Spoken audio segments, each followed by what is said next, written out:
بسم اللہ الرحمن الرحیم ان من شیء الا یسبح بحمدہ۔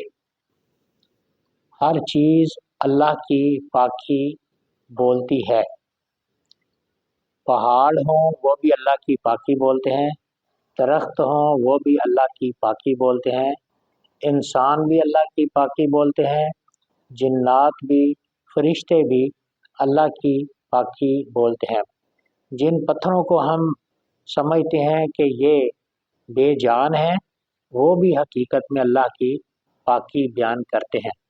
حضرت علی مرتضیٰ رضی اللہ تعالیٰ عنہ روایت فرماتے ہیں کہ میں رسول اللہ صلی اللہ علیہ وسلم کے ساتھ تھا، تو جس پتھر کی کینکری کے پاس سے گزرتے تھے وہ یوں کہتی تھی، السلام علیکہ یا رسول اللہ، حضور آپ پر سلام ہو۔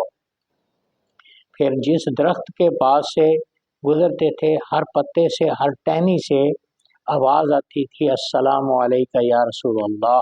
حضور علیہ وسلم نے یہ ارشاد فرمایا، ہر پتھر مجھے پہچانتا ہے کہ میں اللہ کا رسول ہوں، ہر کینکری، ہر پتا مجھے جانتا ہے کہ میں اللہ کا رسول ہوں، مجھے سلام پیش کر رہے ہیں یہ پتھر بھی اور درخت بھی، ان کی ٹہنیاں بھی، ان کے پتے بھی۔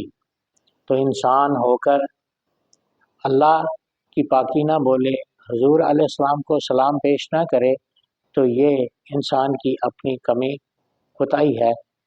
جنت کے محلوں پر بھی حضور علیہ السلام کا نام گرامی ہوگا، درخت کے پتوں پر بھی، درخت کی ٹہنیوں پر بھی، درخت کے پھلوں پر بھی حضور صلی اللہ علیہ وسلم کا نام گرامی ہوگا۔